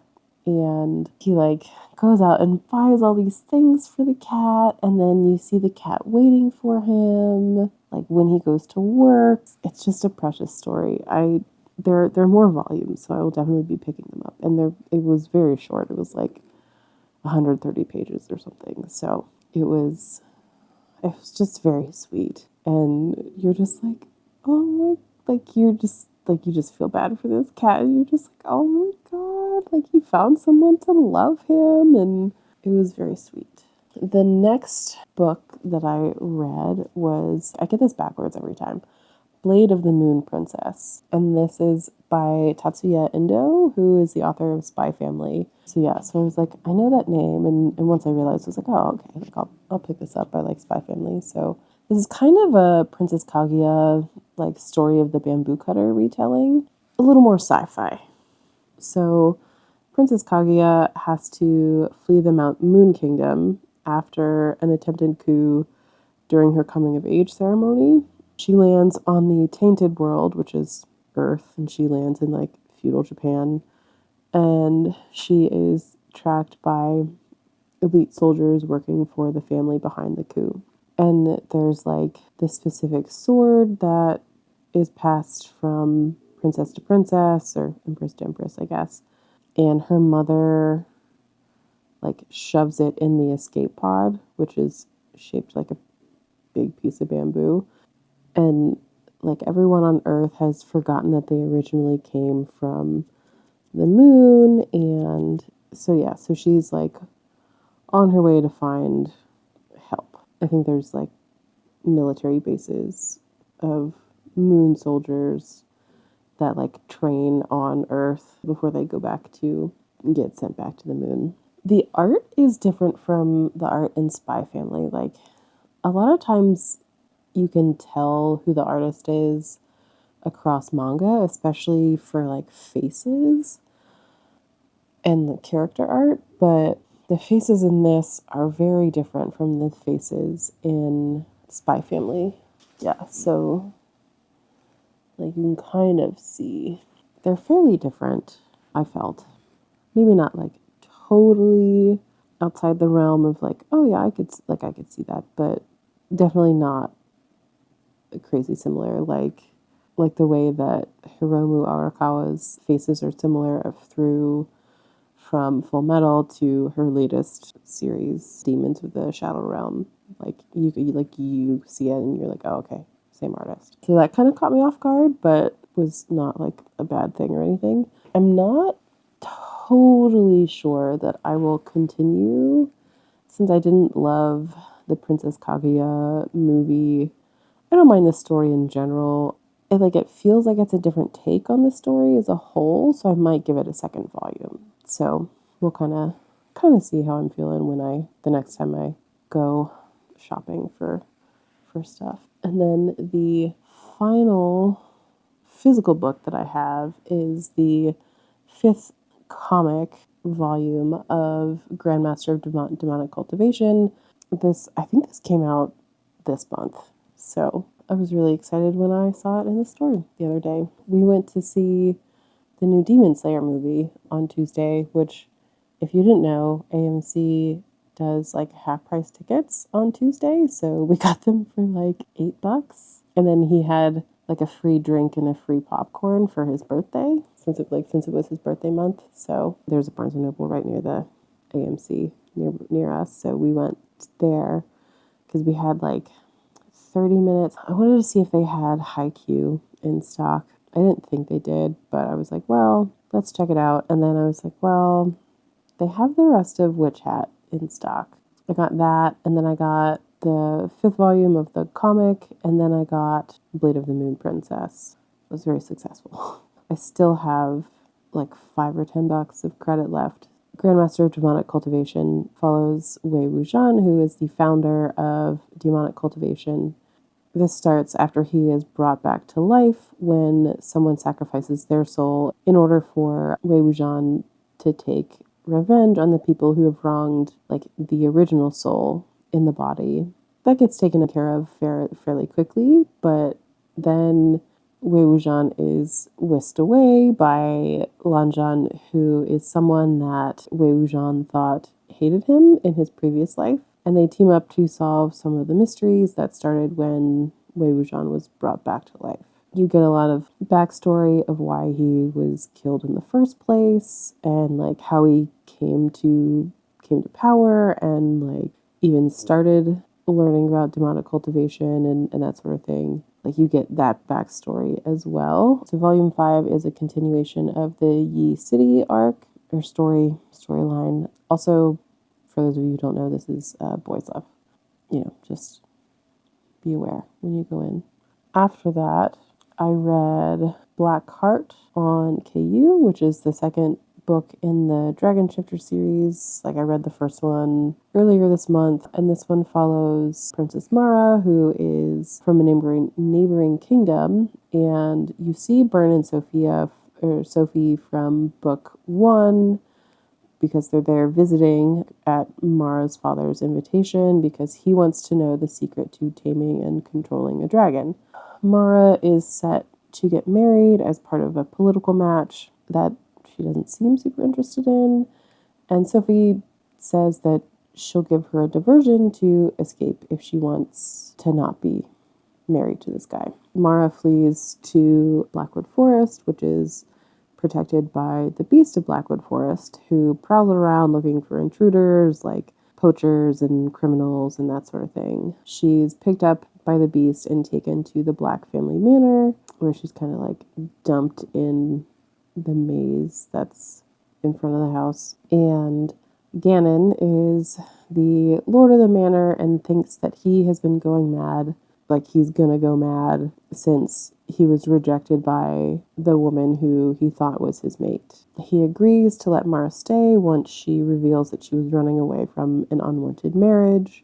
And then, like, obviously you can guess where it goes from there. It was a good way to expand on the world. It felt a little rushed and not as fleshed out as it could be. Like, there were a couple of spelling errors and things like that.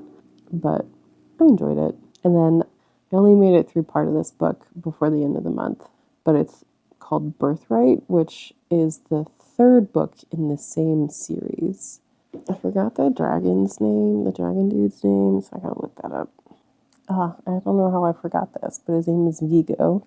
Book 3 follows Eleanor and Vigo, and she's a maid in the castle, and her grandma gambles away most of the money Eleanor earns. And then at the start of the story, Eleanor has slept with the prince before she realizes that he was basically just using her for sex. So she decides that she's leaving to become the dragon bride to the dragon that lives in the mountains outside of her town. She leaves enough money to get her grandmother through winter and then goes to offer herself to the dragon. So she has to like climb some mountains, and it's like a full day trek away from town into the wilderness. He lives in a cave next to a hot spring and agrees to let her stay. It's eventually revealed that he is the son and heir of a lord and his family, but he left because he didn't like their lifestyle and the way that they treated like people around them.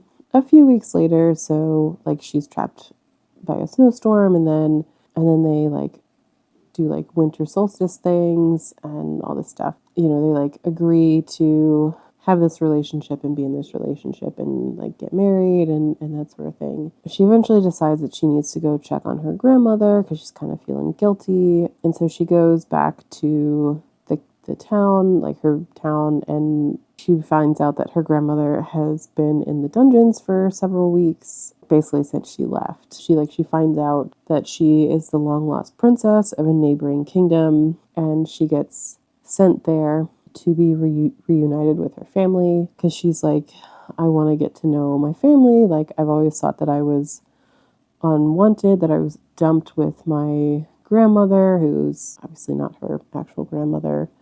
I've always thought that I was unwanted, so I wanted to take the time to go get to know this family. But when she gets there, they treat her with indifference, like bordering on contempt and condescension.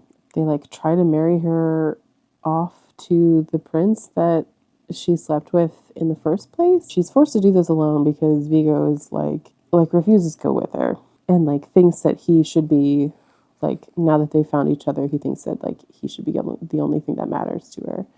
She's like, I just need closure on this so I can have this life with you and not be resentful later. So he storms off and, does dumb man things. And luckily he mans up and tags along with his family because his brother and the prince are really good friends. So luckily he tags along when both his family and the royal family go visit her and her newfound family. And eventually she stands up for herself and is looks at him and is like, get me out of here. And he's like, all right, let's go. And this one is definitely not as fleshed out as could have been. There's more spelling errors in this one than in the second one. I do think the first 3 books in this series were released within a couple months of each other. So I think it was January, March, and then, sometime a couple months later. So I do think that probably accounts for most of the issues. I did like the writing, and the characters felt like they had depth despite some of the character growth parts of the plot and just kind of the plot itself feeling rushed. And then some of it was a little cliche. All of the books had the same girl is abused by her family, so she leaves in some way, shape, or form and ends up in a place where she's allowed to heal and kind of come to understand her worth. That was the plotline of all 3 of these books. I did really like this one because she wasn't a virgin like the first 2 female characters were. But to be clear, the men are also virgins because having sex is the way that they form their bond, and so they don't until they find their mate. But as it is put in at least one of these books, there are other things you can do with women that aren't sex. And I'm like, yeah, that's true. I did like that she was I've had this experience, so take it or leave it. She was definitely one of the first characters who was just immediately I'm not going to put up with shit. I'm not going to put up with your nonsense. And she does it to everyone. Not just him, but to everyone who starts to treat her like crap. So she has an etiquette instructor when she is reunited with her family, and she uses a switch on her, and one day she just snatches it from the woman and starts smacking her with it instead because she's like, no, don't touch me with that. What? No, absolutely not. So I definitely appreciated that because I would be I'm a grown woman, don't do that. This one was also fun because it felt kind of Viking-ish because it was set in the winter, near the hot springs, and there's always furs. And then Vigo had braided blonde hair. He might have had a beard, but I don't know. So it put me in a major Viking romance mood.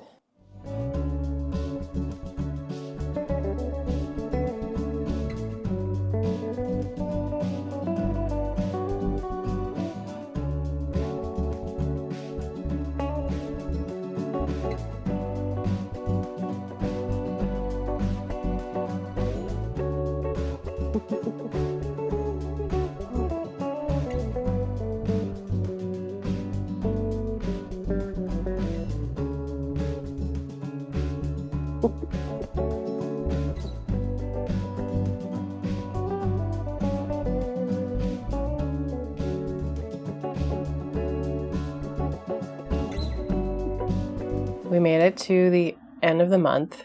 The final count is 28 completed books and 3 partially read books.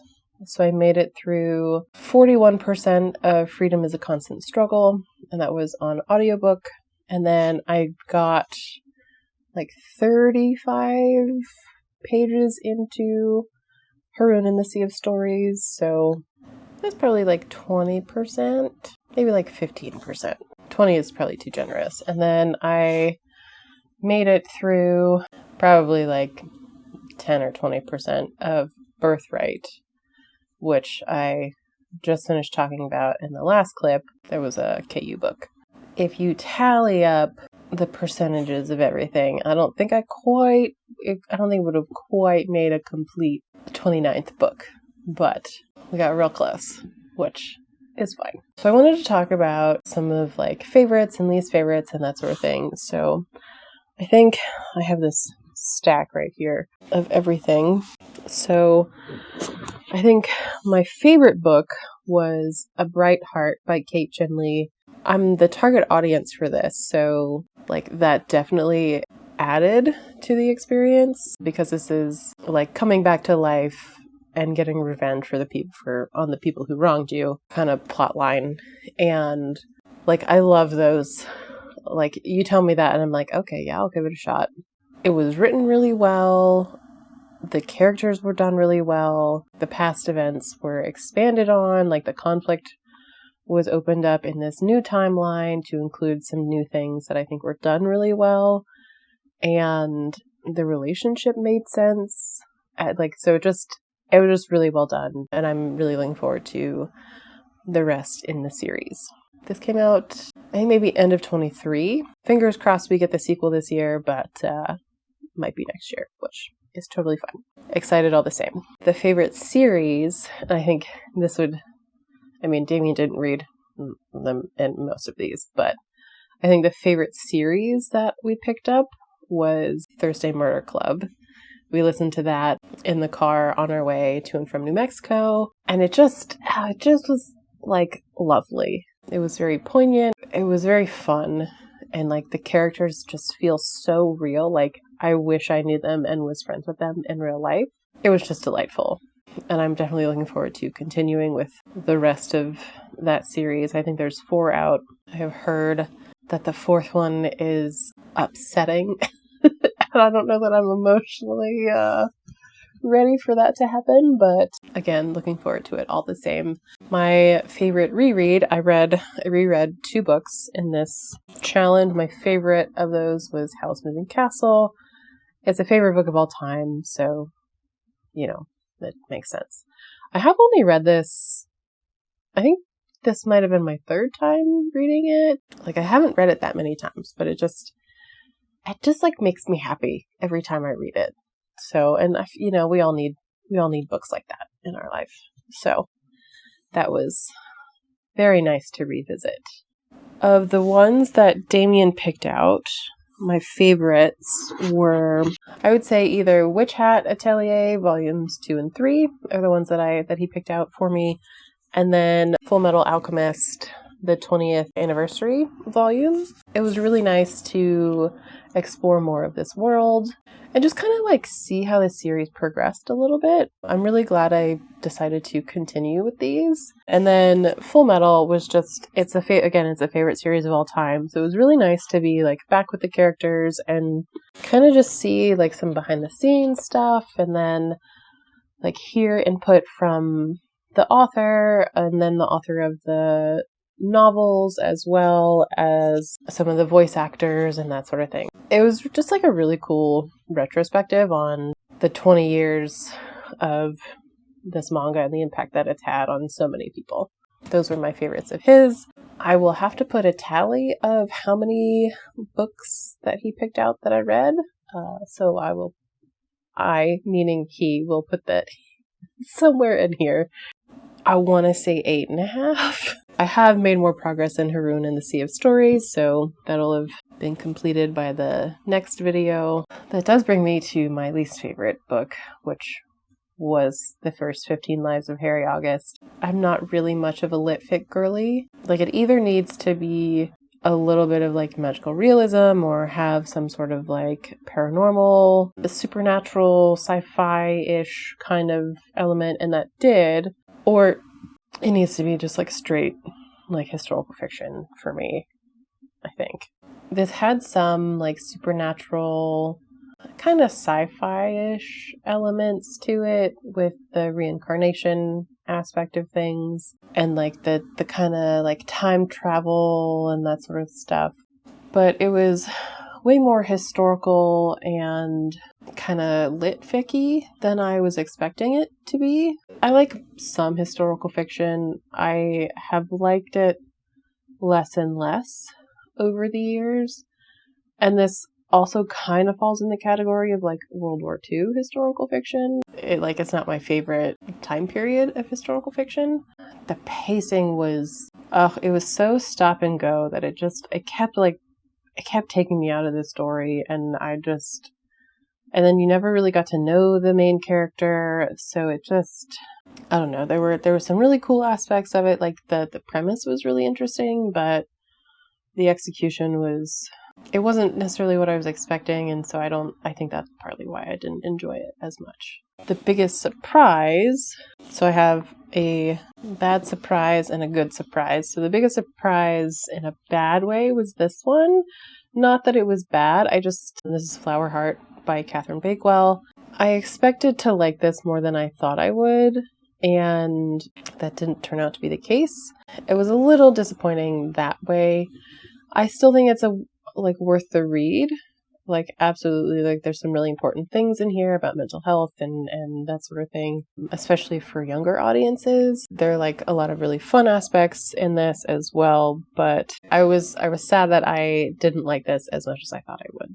So there's that. And then the good surprise was I had that same dream again. This was a really fun time. It had some really nice commentary on aging and looking back on things that happen in your life, things that maybe you would have done differently, and friendships and happiness, things like that. It was a really nice read. I would definitely pick up more by this author.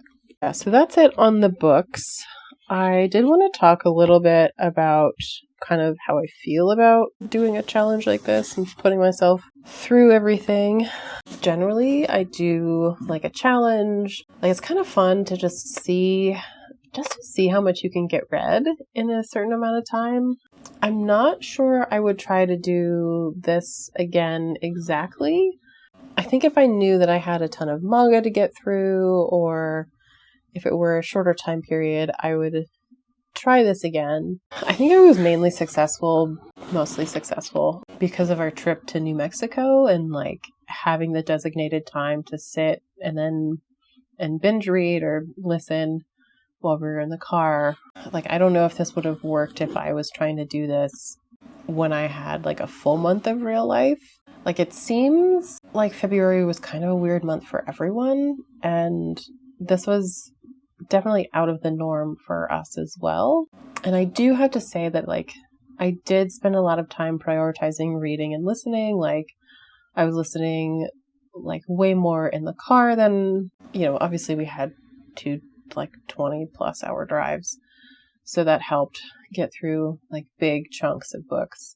I was listening more in the car than I have been lately, but then I was also listening while I was in the shower and that sort of thing. So it was really kind of finding small moments where I could be yeah, this is what we're doing right now.